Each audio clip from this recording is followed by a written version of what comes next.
sinus. So this corresponds to the lower border of the cavernous sinus, which does not include V2.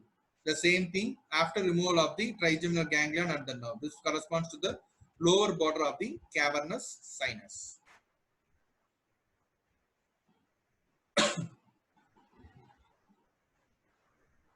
So now, as previously discussed, so now we are seeing the roof of the cavernous sinus. So this is the roof of the cavernous sinus. In the roof of the cavernous sinus, what we see is the oculomotor triangle. This is called as the oculomotor triangle, where we have already seen those anatomy. That is the third nerve enters in the exactly. This is the third nerve which is entering the roof of the cavernous sinus. This is the interclinoidal fold. This is the anteropetroclinal fold, and here you have a posterior petroclinal fold which is being removed. Here this one.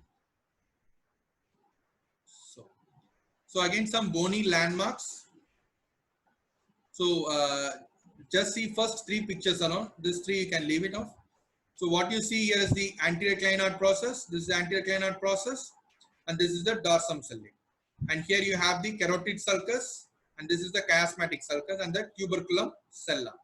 So now, as I said previously, here is the optic canal, and here you have the optic struct. Okay, now you can clearly see in this picture, this is the optic canal, this is the superior orbital fissure, and this is the optic strut. So optic strut delineates or separates the optic canal from the superior orbital fissure. Okay, once again here you can see now you are seeing this optic foramen through the, so by standing in the foramen magnum. Okay, this is a view from the foramen magnum. So this is the optic canal, this is the superior orbital fissure, and you see this is the optic strut separating the optic canal and the superior orbital fissure. So this picture I took it only to show that how the optic strut separates the optic canal from the superior orbital fissure. So now you see this picture. So this is the slide which we saw in the beginning of before getting into the detailed anatomy. Now after understanding all these anatomy, now you read the triangles, you will have a thorough understanding of the triangles. So the oculomotor triangle. So we saw from the superior view how this oculomotor triangle is located between the petroclinal fold and the interclinal fold. Well, exactly at the midpoint of this triangle, the third nerve enters the roof of the cavernous sinus. So that is the boundaries of the oculomotor triangle. So then you have the clinoidal triangle. So this is the clinoidal triangle which is situated between, here the optic nerve is lifted above. So this clinoidal triangle is between the optic nerve and the third nerve. Okay, this is the third nerve. So that is between the second nerve and the third nerve.